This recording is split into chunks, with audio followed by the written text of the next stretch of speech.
BNP chairman Tarique রহমানকে সরাসরি mention করে গুরুতর অভিযোগ তুলেছেন ঢাকা বিশ্ববিদ্যালয়ের শিক্ষক ও সহকারী প্রক্টর শেহরিন আমিন ভূঁইয়া, যিনি মোনামি নামেও পরিচিত।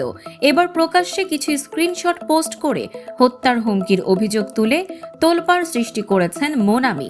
তার দাবি, গত কয়েকদিন ধরেই বিভিন্ন নম্বর থেকে তাকে হুমকি দেওয়া হচ্ছে। রোববার নিজের ভেরিফাইড ফেসবুক পেজে একাধিক স্ক্রিনশট শেয়ার করে তিনি লেখেন, ১৩ ফেব্রুয়ারির পর থেকে আমি অসংখ্য মৃত্যুর হুমকির সম্মুখীন হচ্ছি। একই পোস্টে তারেক রহমানকে উদ্দেশ্য করে প্রশ্ন করেন, এটা কি আপনাদের নারী বান্ধব এবং নিরাপদ বাংলাদেশ? তার এই মন্তব্য ঘিরে সামাজিক ও রাজনৈতিক অঙ্গনে শুরু হয়েছে ব্যাপক আলোচনা। শেয়ার করে স্ক্রিনশটগুলোতে দেখা যায় বিভিন্ন অপরিচিত নম্বর থেকে তাকে বারবার কল করা হয়েছে।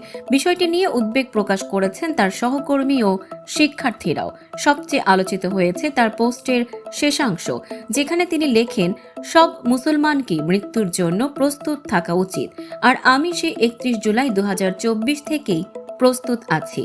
উল্লেখ্য, এর আগেও তার ছবি বিকৃত করে সামাজিক যোগাযোগ মাধ্যমে ছড়ানো এবং অশালীন মন্তব্যের অভিযোগে তিনি সাইবার সুরক্ষা আইনে মামলা করেছিলেন।